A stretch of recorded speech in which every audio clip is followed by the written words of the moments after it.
दर्शक बंधु, अगर मैं आपसे कहूं कि राजा दशरथ का असली पुत्र राम नहीं बल्कि रावण था, तो क्या आप इस पर विश्वास करेंगे?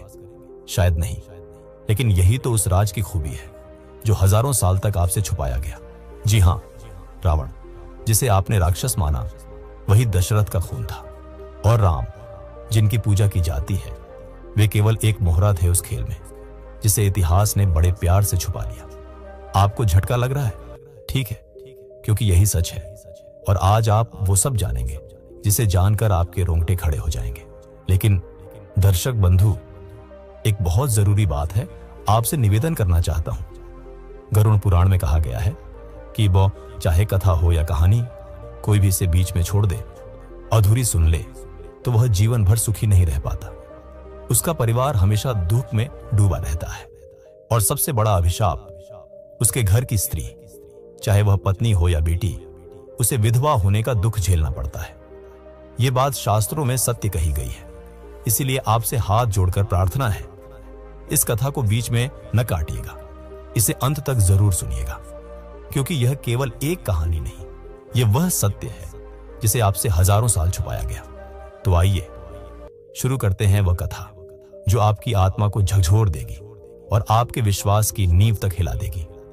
अयोध्या की चमकती सुबह थी। सूरज की किरणें सरयू नदी पर झिलमिल रही थी और राजा दशरथ का राजमहल सुनहरे रंग में नहाया हुआ था। चारों तरफ शांति थी, मगर महल के अंदर एक तूफान उठ रहा था। दशरथ की रानी कैकेयी अपने कमरे में बेचैन थी। उनके हाथ में एक पुराना पत्र था, जिसे पढ़ते ही उनकी आंखें सिकुड़ गईं। पत्र के शब्द ऐसे थे जैसे कोई गहरा राज खुलने वाला हो। दशरथ, तुम्हारा बेटा राम नहीं, रावण मेरा और तुम्हारा खून है, पत्र में लिखा था। यह पत्र किसी और का नहीं, लंका की रानी मंदोदरी का था। कैकेयी का दिल धड़क रहा था। वो सोच में डूब गई। रावण, लंका का राक्षस राजा, ये कैसे हो सकता है? दशरथ और मंदोदरी? नहीं, ये झूठ है। मगर पत्र का हर शब्द उनके दिमाग में चक्कर काट रहा था। कहानी उस वक्त शुरू होती है जब दशरथ युवा थे। तब वो न सिर्फ अयोध्या के राजा थे, बल्कि एक साहसी योद्धा भी, जो दूर दूर तक जंगल और समंदर पार करके युद्ध लड़ने जाते थे। एक बार एक युद्ध के दौरान दशरथ लंका के तट पर पहुंचे। वहां उनकी मुलाकात हुई मंदोदरी से, जो उस वक्त राक्षस राजा की बेटी थी। मंदोदरी की सुंदरता और बुद्धिमानी ने दशरथ को मोह लिया। दोनों में दोस्ती हुई और फिर दोस्ती प्यार में बदल गई। मगर यह प्यार छुपा रहा, क्योंकि दशरथ को अयोध्या की गद्दी संभालनी थी और मंदोदरी को अपने कुल की मर्यादा। फिर एक रात जब तूफान आया और समंदर की लहरें आसमान छू रही थी, दशरथ और मंदोदरी ने एक दूसरे को वचन दिया कि उनका प्यार हमेशा जिंदा रहेगा, भले ही दुनिया इसे ना माने। उस रात के बाद दशरथ अयोध्या लौट आए और मंदोदरी लंका में रह गई। कुछ महीनों बाद मंदोदरी को पता चला कि वो एक बच्चे की मां बनने वाली है। बच्चा पैदा हुआ, रावण, मगर दशरथ को इसकी खबर कभी नहीं मिली। मंदोदरी ने यह राज अपने सीने में दबा लिया। उसने रावण को अपने पिता का नाम नहीं बताया, क्योंकि वो नहीं चाहती थी कि उसका बेटा दो दुनिया के बीच बंट जाए। रावण बड़ा हुआ और उसकी ताकत, बुद्धि और महत्वाकांक्षा ने उसे लंका का राजा बना दिया। मगर उसके दिल में हमेशा एक खालीपन रहा, जैसे उसे कोई अधूरी सच्चाई का इंतजार हो। इधर अयोध्या में दशरथ ने कैकेयी, कौशल्या और सुमित्रा से शादी की। उनके 4 बेटे हुए, राम, लक्ष्मण, भरत और शत्रुघ्न। सब कुछ ठीक चल रहा था, मगर अब यह पत्र कैकेयी के हाथ में था। वो समझ नहीं पा रही थी कि इसे दशरथ को दिखाएं या नहीं। अगर यह सच है तो राम का क्या होगा? और रावण, क्या वो सचमुच दशरथ का बेटा है? कैकेयी ने पत्र को छुपा दिया, मगर उनके मन में सवालों का तूफान उठने लगा। क्या दशरथ ने सचमुच इतना बड़ा राज छुपाया? और अगर रावण उनका बेटा है, तो क्या राम और रावण भाई हैं? उधर लंका में रावण को भी एक रहस्यमयी सपना बार बार आ रहा था। सपने में एक सुनहरा महल, एक राजा और एक औरत जो उसे पुकार रही थी। वो समझ नहीं पा रहा था कि ये सपने क्या कहना चाहते हैं। उसने अपने गुरु से पूछा तो गुरु ने कहा, रावण, तुम्हारा अतीत तुम्हें पुकार रहा है, तुम्हें अयोध्या जाना होगा। अयोध्या में रात का सन्नाटा था। महल की दीवारें चुप थीं, मगर कैकेयी के दिल में हलचल मची थी। वो उस पुराने पत्र को बार बार पढ़ रही थी, जिसमें मंदोदरी ने लिखा था कि रावण दशरथ का बेटा है। कैकेयी का मन डोल रहा था। अगर ये सच है तो दशरथ ने मुझसे इतना बड़ा राज क्यों छुपाया? वो गुस्से और डर के बीच झूल रही थी। आखिरकार वो उठी और दशरथ के कक्ष की ओर चल पड़ी। दशरथ अपने शयन कक्ष में अकेले थे। दीपक की मध्यम रोशनी में कुछ सोच रहे थे। कैकेयी ने दरवाजा खटखटाया और अंदर चली गई। महाराज, मुझे आपसे कुछ बात करनी है। कैकेयी की आवाज में एक अजीब सी गंभीरता थी। दशरथ ने उनकी तरफ देखा और उनके चेहरे की बेचैनी पढ़ ली। क्या बात है कैकेयी, तुम इतनी रात गए यहां? दशरथ ने पूछा। कैकेयी ने एक गहरी सांस ली और पत्र उनके सामने रख दिया। ये पढ़िए और बताइए, क्या यह सच है? दशरथ ने पत्र उठाया। जैसे ही उनकी नजर उन शब्दों पर पड़ी, उनका चेहरा सफेद पड़ गया। मंदोदरी। उनका गला रुंध गया। वो चुप रहे जैसे कोई पुराना जख्म फिर से हरा हो गया हो। बोलिए महाराज, क्या रावण आपका बेटा है? क्या आपने मुझसे और इस पूरे राज्य से इतना बड़ा सच छुपाया? कैकेयी की आवाज में गुस्सा और दर्द था। दशरथ ने सिर झुका लिया। कैकेयी, ये बात बहुत पुरानी है। मैंने कभी सोचा नहीं था कि ये राज इस तरह खुलेगा। फिर उन्होंने धीरे धीरे वो कहानी सुनानी शुरू की जो सालों पहले लंका में शुरू हुई थी। मंदोदरी के साथ उनकी मुलाकात, वो प्यार और वो रात जब सब कुछ बदल गया। मगर दशरथ ने एक बात साफ की। मुझे नहीं पता था कि मंदोदरी के गर्भ से कोई बच्चा जन्मा। उसने मुझे कभी नहीं बताया। कैकेयी ने गुस्से से कहा, तो अब क्या? अगर रावण आपका बेटा है तो राम का हक, अयोध्या का भविष्य, और अगर ये बात बाहर आई तो लोग क्या कहेंगे? दशरथ चुप रहे, मगर उनके मन में एक डर जाग रहा था।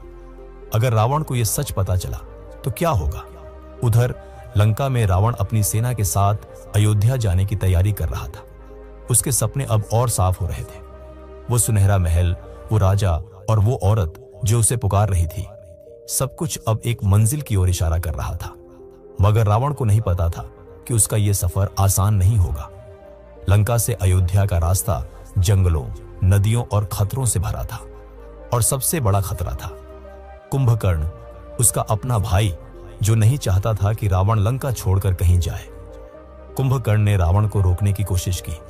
भैया, तुम क्यों इस सपने के पीछे भाग रहे हो? लंका तुम्हारी है, तुम यहां के राजा हो। अयोध्या जाकर क्या मिलेगा? रावण ने उसकी बात अनसुनी कर दी।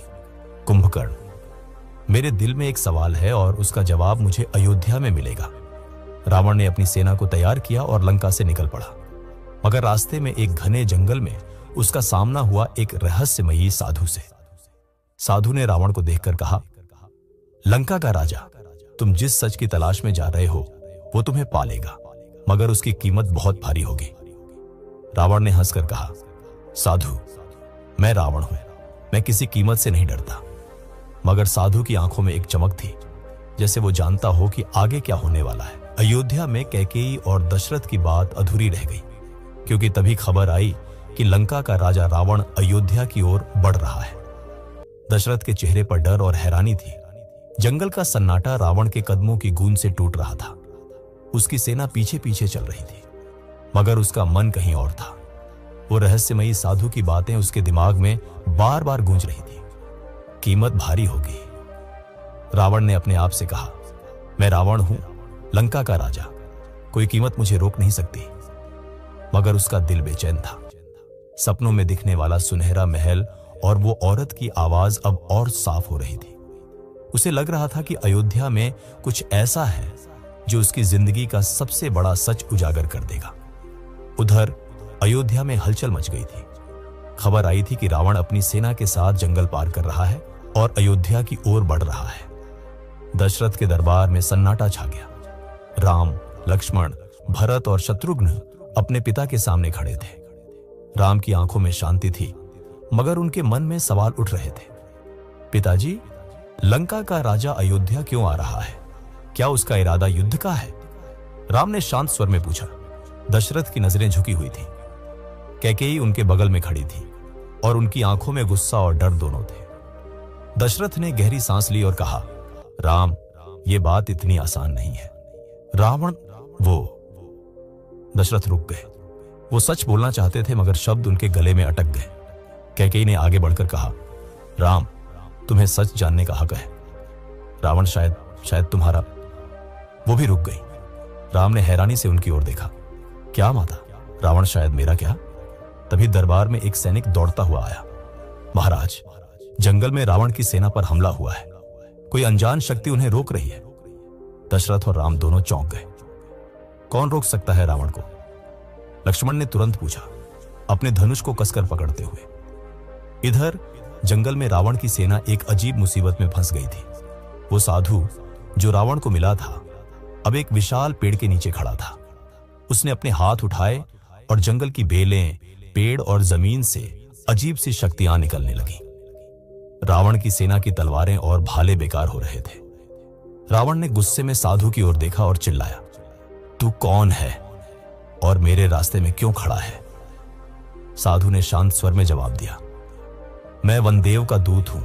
रावण, तुम्हारा सच अयोध्या में है, मगर उस तक पहुंचने के लिए तुम्हें पहले अपने अंदर के राक्षस को हराना होगा। रावण को गुस्सा आया। मेरे अंदर का राक्षस? मैं ही राक्षस हूं और मुझे कोई नहीं रोक सकता।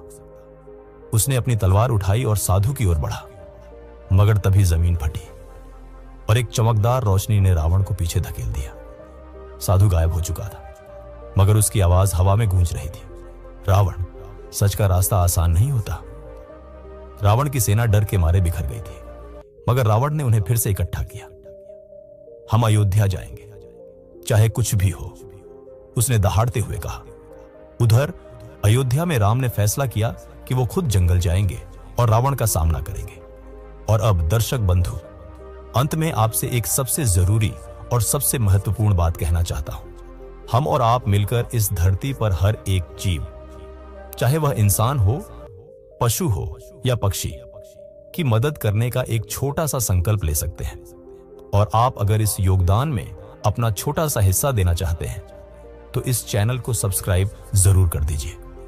इस वीडियो को लाइक कर दीजिए, क्योंकि हर एक लाइक पर हम किसी न किसी के लिए एक दुआ करते हैं। और कमेंट में श्रद्धा से लिख दीजिए, जय श्री राम। और साथ ही यह भी बताइए कि माता सीता के कितने बच्चे थे।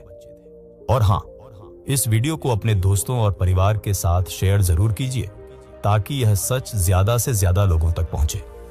धन्यवाद। मिलते हैं फिर। आपके लिए यहां दो तरफ वीडियो नजर आ रहे हैं। इन दोनों में से किसी एक पर क्लिक कर लीजिए, मैं आपको वहीं पर मिलूंगा।